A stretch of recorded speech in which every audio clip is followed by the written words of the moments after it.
So it's a pleasure to be presenting at the Spark Summit.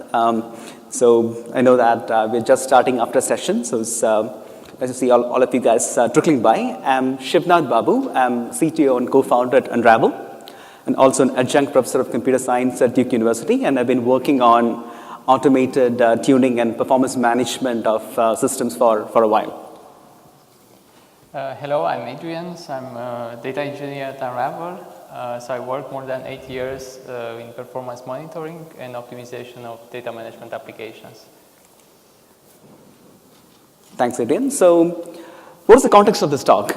The context of this talk is going to be performance management.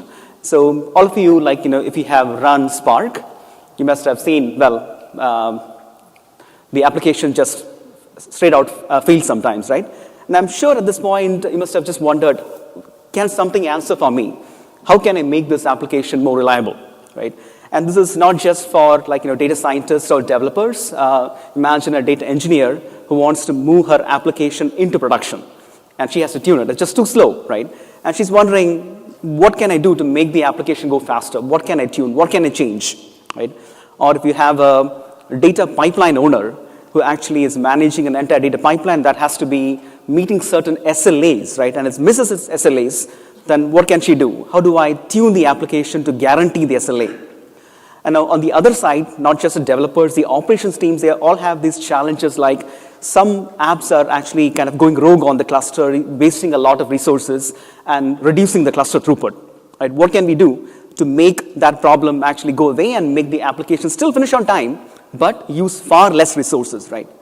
So today, dealing with these challenges is pretty hard because the data to deal with and understand what is going on, let alone figure out what is the fix for the problem, just putting that together is very hard. The Spark UI, yarn, and the Kubernetes level, and containers, and metrics, and logs, it just becomes a nightmare trying to figure things out. If you just had one app and one system, and maybe even one user, and approach just does not scale. As more users come on the platform, they have diverse kind of experience. There's a data analyst, and not everybody is an expert, or more and more applications come onto the platform, or as Spark actually starts to interact with other systems like Kafka, or it's pulling data from HBase and things like that, right? Now imagine a new world, right? Imagine a world where an operations person or a developer could go and tell a system, look, I have an application, and it's a SparkSQL query, and I have a goal. I want to speed this up, right? And the system would then immediately, in a blink of an eye, actually tell him that here's a configuration that can improve performance by 30%, right? Now the user just goes, checks email, comes back in a couple of minutes, and right then the system actually says, look, I have actually found a configuration for you that can run this application 60% faster, and I've even verified it for you, right? And maybe the user is still not happy. She goes for lunch, right, and comes back. And then now the system says, look, I have a verified configuration that is 90% faster, right? Imagine this new world. And what we are going to show you today is we have brought this new world to you right today, right? And it is Unravel sessions. And Adrian is actually going to show you how we did that. Thank you, Shivnath. So let me just show you how Unravel session works. So here in this video, so we have Unravel interface. So we have an application which runs roughly for 6 minutes. So this is a data analysis task. So when you click on it, we can zoom and see that this application is basically, so this is a data analysis task, and the user is unsatisfied with its performance. So we can see on the orange panel, right, that Unravel has a number of recommendations that can improve the efficiency. So we will use this panel to actually start an Unravel session and to apply these settings into a session. So here we have a number of Spark parameters, right, which affect the performance and efficiency. And at the end of the scroll, so we can see that we have two buttons. One is to create a session. The other one is to use auto-tune. So here I will demonstrate the auto-tune functionality. So we can click on auto-tune. A new page will show up. And here we just need to fill the session name, so name of the session, the application type. Here it's Spark, but we also support other systems. And then an important thing is the tuning goal, right? So here the user is unsatisfied with the performance, so it wants to find a more efficient run of the app. There are a few more parameters about the Spark app, the class name. In the case the app has some arguments, also the arguments. And after that, we can just create a session. So here, all the program arguments are provided. So the session is created by clicking on Add. Right now, we can see that a new session is being created. As soon as the session is being created and the app is added to this session, so a new page will show up. And here we can see status messages of the session saying that the recommendations that we saw already, so these are applied by the orchestrator into a new run within the session. So on the right-hand side, we can also see more progress messages telling us all the time the status of the session. Soon we can see that the new application has been run by the orchestrator. So right now we have 2 apps, and we can clearly see that we have a speed up improvement of a factor of 5x between the 2 applications. So Unravel was able to find some configurations that improve performance by a factor of 5x. This process continues as long as we still find better configuration. So a new run is started in the session. And yeah, so we can see the progress of it. Basically, after the process completes, right, so after we don't find any more improvements, we can easily also compare the first run and the last run from the session and see what is the performance improvement in terms of trends. So here we saw that there is a 5x improvement starting from the original run to the last run. And then we also have another tab, the Compare tab, which actually can be used to compare both KPIs, metadata about the application, and also like information about the configuration parameters. So what can we change in order to improve the performance of the application? So yeah, so here on the right-hand side, so you can see the metadata tab and then the KPI tab with KPIs such as duration, memory seconds utilized from the cluster, vCore seconds utilized from the cluster, and then the following tab is showing the Spark configuration parameters. Okay, so this brings me to the next slide. So what did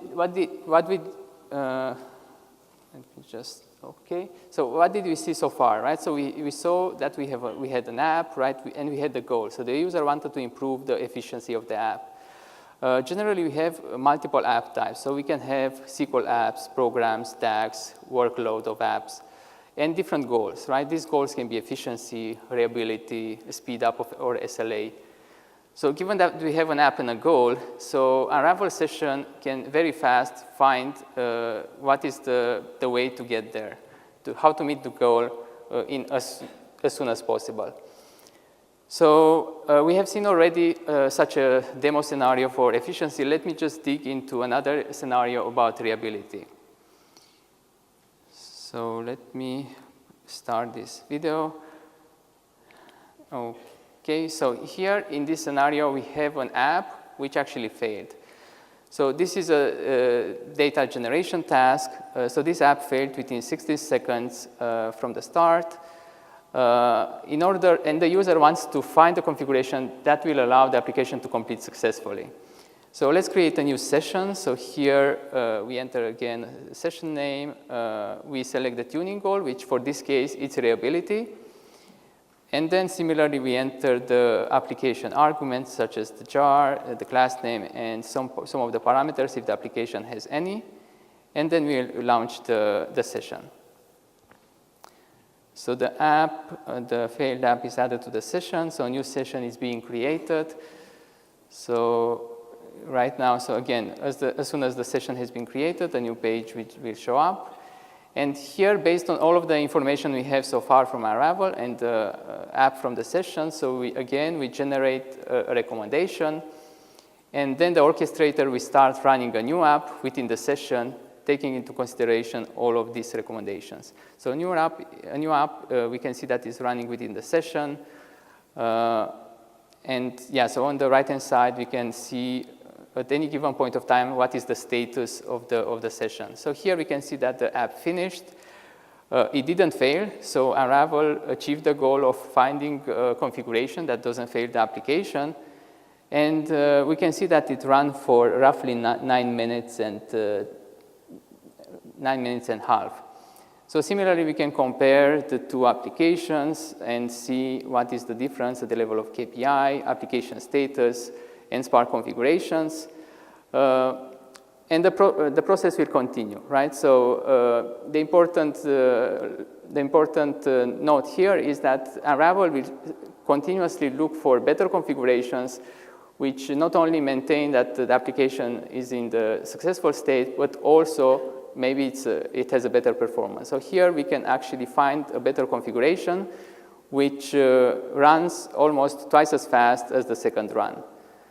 Finally, we can compare the first run with the last run and see what is the difference in KPIs and also what is the difference in the Spark configuration settings. So the bottom line here is that for the failure scenario, we were able to find a configuration which actually is reliable and it's also efficient. So let me take you to yet another example. So that's just the next video. So essentially in many situations where we have SQL queries, so one of the problems is that some of these SQL queries are badly written and performance issues on other applications running concurrently in the cluster. So here we have such a SQL query. So here we can see the Scala program of it. This code corresponds to registering the tables and then actually issuing the query from a query file. So let us see how we can use, for this case, Unravel session to optimize its efficiency. So similarly, we create a tuning session. We enter the tuning name, the tuning goal to find an efficient run of this query, of this rock query. We enter the parameters, and then we launch the session. So similarly, we can see the app has been added to the session, and then a new run takes into consideration all the recommendations, and it actually achieves a better performance.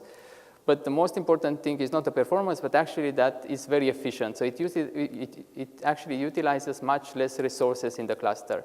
So if you now use, again, the compare facility and compare the first run with the last run, so we can actually see that at the level of KPI, so for the memory seconds utilized from ER containers, so it's much less than the original run.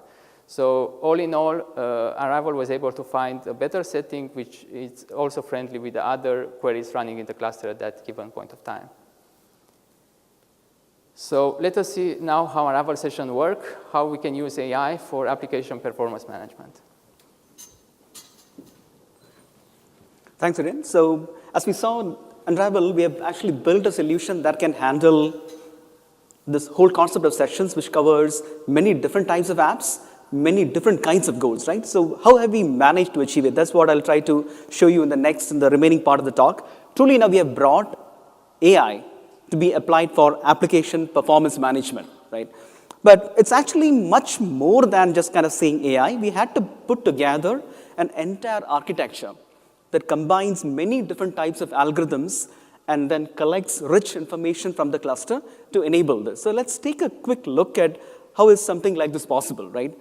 And Spark or any of these different kinds of big data systems like Hive and Impala and Kafka, you realize that there are a lot of these configuration parameters whose settings can have huge impact on performance, right? With Spark, there are all of this container sizing related parameters, the parallelism, all those partitions and whatnot, right? SQL related parameters from broadcast join, distributed join, skew, caching, you name it, like a lot of these things, right? Let's represent that by this sort of vector X. And the real challenge is that based on these settings, there is some performance response surface, not just one, but multiple, right? There could be something for duration, something for resource usage and whatnot.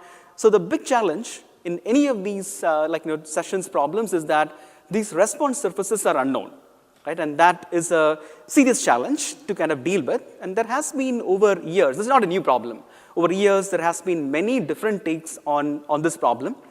The latest and greatest is reinforcement learning, where the entire problem is abstracted as a state space, and then you have some actions to change a configuration from one value to another, and then there's like an agent that is taking the a traversal through the state space, trying to get you to a good setting, right? So that's one extreme. Now, in the entire process optimization literature, there is, it's called response surface methodology. There's work on dealing with this problem, right? We ourselves have done like a bunch of different work, like hybrid combination of these. And I'll give you like one example of how we have gone about doing that, right? As I said, the response surface is unknown, right? So how do you find out about it? You can model it using different kinds of approaches. One of the approaches we have taken is you model the response surface, each of these surfaces using a regression model, but most importantly, capture the residual as a Gaussian process, right? And this actually gives different kinds of like advantages. One of the key things is that Gaussian process captures the uncertainty in our knowledge of the surface so far. And this actually enables a whole bunch of like mathematical tooling to be applied to it, in the form of computing the expected improvement of doing a probe. And what is a probe? Probe is take a particular configuration and run the app or the workload with that configuration, like those black dots if you can see on the response surface, right? An equation might look something like this, where like the first part is the like for a setting and a probe, if the performance I'll obtain is P, then the improvement you are getting over the best setting so far is this difference, and then multiply that by the probability distribution function, and then you can compute the expected improvement. And the Gaussian process actually gives a way to estimate this in a closed form fashion, right? And once you have these two, right, you can think of an algorithm. And a simple kind of algorithm would be, it will start with a bootstrap step, where it would probably use all the historic data available about this application workload and model that as these tuples of the form. For a setting S, I got a performance Y, right? And if you didn't have this, sometimes if it's an ad hoc app like a Spark program, then you might have to do some bootstrapping runs using like, Latin hypercube sampling or whatnot to get it, right? And you start off, initialize the entire surface, and then keep on applying this technique to estimate the improvement and pick the setting where the improvement is maximized, and use that to do the next probe and continue until an end condition is reached. For example, the user reaches her goal or she runs out of patience, right? So let me illustrate that with a simple example. Imagine this response surface, we are projecting it onto a single dimension. So the y-axis is performance. It's like duration, for example, and the x-axis is some configuration parameter, right? Let's say we have these 5 performance observations that we have collected so far.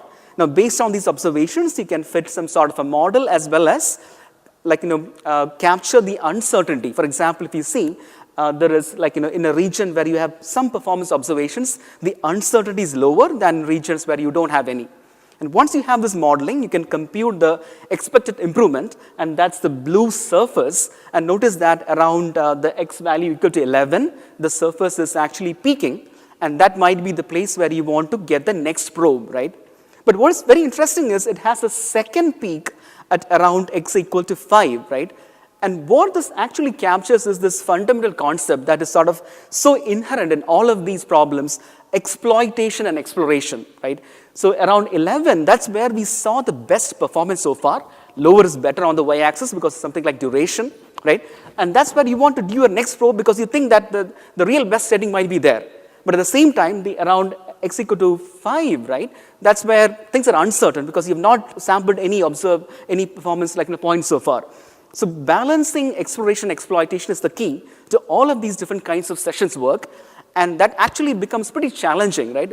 When you take different kinds of goals, because you'll always run into these scenarios where uncertainty is very high. I just got one run of this complex Spark DAG, right? And that's the essence of how you have to go about designing these probe algorithms for the different tuning goals. And in the entire architecture, if you notice, the key role, the probe algorithm, as I'm showing in the architecture, that's what it plays. And it keeps doing more probes that are orchestrated to be run on the cluster, and more data will be collected, which can be used to further take this process along. Now, the big challenge, of course, is that, well, if you saw the entire kind of sessions and the demonstrations that Adrian was giving, right? There are scenarios where the user wants to speed up the application. There are scenarios where the application failed, and I'm not really caring about performance or speed up as much as I want a reliable setting to run the application so it doesn't fail. Right? Or it might be that an operations person is dealing with a really bad SQL query that's consuming a lot of resource on the cluster, and they actually want it to run in a similar amount of time if possible, but using far less resources. So that's the dimension of the goal, the tuning goal. Now, there are different kinds of apps. There are SQL kind of patterns. There are iterative machine learning apps. There are DAGs. Now, in a lot of the settings, especially if you have some representative workload, you might be able to pre-train and collect training data ahead of time. Right? Sometimes it's not possible. It's just an ad hoc query that you're seeing. And in that case, maybe there is some historic data about complex joins that the query is doing that you might be able to leverage, right? And again, at the end of the day, how soon does the user want the answer? Does she want it right now, or she's waiting, willing to wait for some time to get the answer? All of this leads to a pretty complex space, and the only way in which we have been able to deal with the space is actually taking an ensemble approach. So what we have done in our work is we have actually identified some of these common cases where a lot of training data is available, uncertainty is low, or an ad hoc app and then uncertainty is pretty high. The only thing you can really do is put some expert kind of in a model that will suggest a setting. So we have developed these individual models and created our probe algorithm in a way that these models actually output a confidence value, and based on that, a dynamic selection of the models can be made. Right? That's the approach, and unfortunately, I don't have too much time to actually go into the nitty-gritties of each of these things. But what I would like to do in the next couple of steps is to tell you at least one lesson that we have learned in our time working with this particular problem. Right? With the probe algorithm, as I mentioned, it's really a problem of no one size fits all. And you do have to develop individual models and then try to combine them to get the user to a good solution pretty quickly. Another huge opportunity and a hugely important component in this entire architecture is what I'm calling here the orchestrator. Right? What's the role of the orchestrator? Orchestrator is the one that is taking, hey, I have to do this next probe. That's what the probe algorithm is telling me. Right? And how do I go ahead and collect the data for that particular configuration quickly from the cluster? What we have been showing so far is the orchestrator is actually orchestrating a run on the cluster, which is not cheap, right?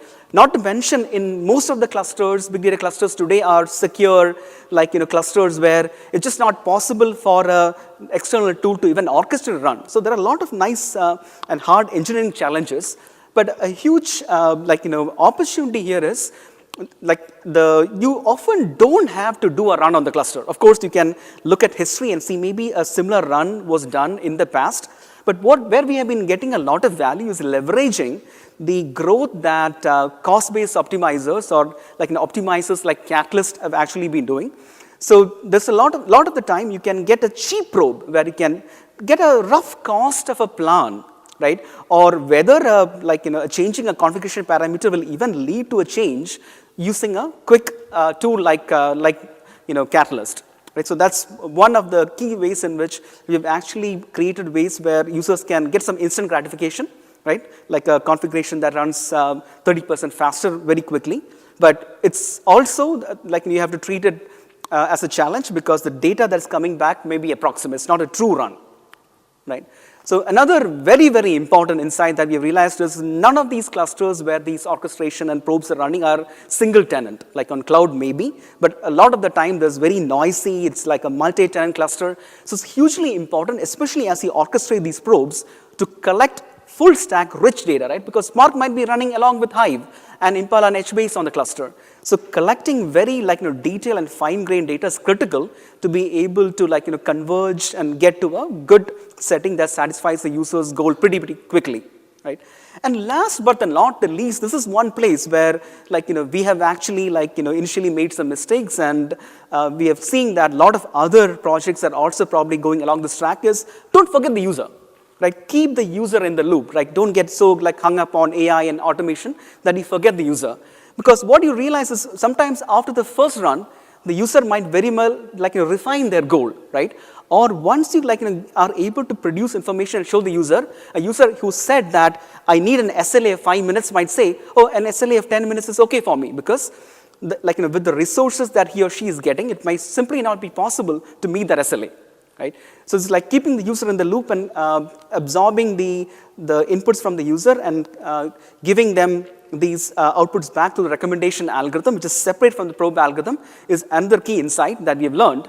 So in summary, we are actually pretty excited to have taken a first attempt at truly bringing in AI and all the decision processes and mixing that with the machine learning work to truly do application performance management in an automated fashion. So we love your feedback, and these sort of things cannot be built in isolation.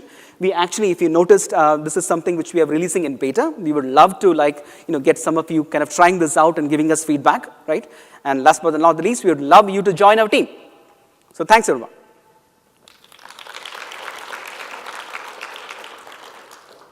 Questions? So you mentioned about setting the goal. How about if I need to find the sweet point between two goals, for example, like fast and resources? Excellent question. And this is actually goes back to the point, right? The way in which we have orchestrated and created this tool is user picks a goal and that gets it started, right? But often, if you notice what we say as a recommendation algorithm, which is separate from the probe algorithm, the recommendation algorithm can take the data and show the user, hey, I have two configurations. One is very fast, but it's a little bit risky because it's really going and cutting down the amount of resources very, very to a low value. But here's another configuration that's probably just as fast, maybe 10% worse, but much more safer.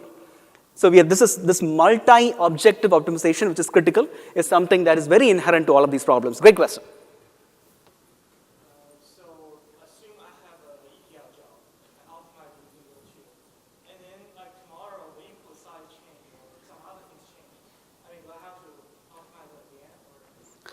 So we have a reliability kind of a goal that we have introduced. So the question is if I optimize it today and tomorrow the data size changes, then what happens, right? So we have an explicit goal that's very important to kind of take care in production because data sizes change all the time. And much more than the fastest performance, people care about predictable performance, reliable performance. So we have modeled that as an explicit goal. But for that goal, the algorithm will not go after the fastest. It will kind of show you something which is as I was answering to that question, just as fast, right? But not cutting it at any corners or getting to any extremes. Yes. So does this system just give you suggestions on optimal configurations or also suggestions on optimal data layout, you should partition the table these keys or Great question. So the question was is it all about configuration settings and things like that, or will it actually say that, look, by changing the configuration, this is the best performance that is possible. To get better performance, you have to bring in more resources or change the data layout. So that's something which we haven't integrated. Our tool has those kind of suggestions, but we have not integrated with this sessions architecture because there's no easy way to orchestrate that and try it out. But the moment we start leveraging Catalyst and these sort of optimizers that can what basically be a what if engine and say, yeah, with that IO will reduce this much, right? That's the path forward for dealing with those kind of challenges. Further questions? One more? So in your real life, I can use a cluster load history as input to the model. So basically during some times of the day, you can see very high load in the production environment. And then optimization might change some environment might change. Yes, all of those are important challenges. If you notice that historic data and what I was referring to by being full stack, right? It's very important not to just treat each of these sessions as in isolation, right? You need to be able to relate to what else is going on in the cluster, the entire time series. Those are all pretty important aspects, and we do handle it. And it's definitely much more challenge to be solved. But yes, the more data and the ability to kind of train and see the entire spectrum is critical. I can probably take one more question. Yes? In one of the slides you showed there were 5 or 6 parameters you're tuning in the Spark. How many total parameters you're tuning, and what is the total size, data size that you're using to train about that number of queries about the state? So we deal with around anywhere from 15 to 20 parameters. Some of them are numeric, A bunch of them are more like, either categorical or even Boolean, because we abstract things like the join operator, and like, even we are looking at the join operator type, we are trying to put that in this X vector. Training data, again, there is no easy answer, right? Like, because in production, it could be that this is an entire ad hoc query, or it might be the workload that the user is like, running every day that they're trying to tune. And depending on which the case is, you might have a lot of training data, you might have little. And you have to deal with both of them by having the right kind of model. When you have your data, like you use 1,000 queries, tens of thousands, what's the maximum? Hundreds of thousands of queries. So everything from, some users care about only their app, to the operations person cares about the entire workload running in a month. So we can handle both of that. I think, so round of applause for the speakers. Thank you.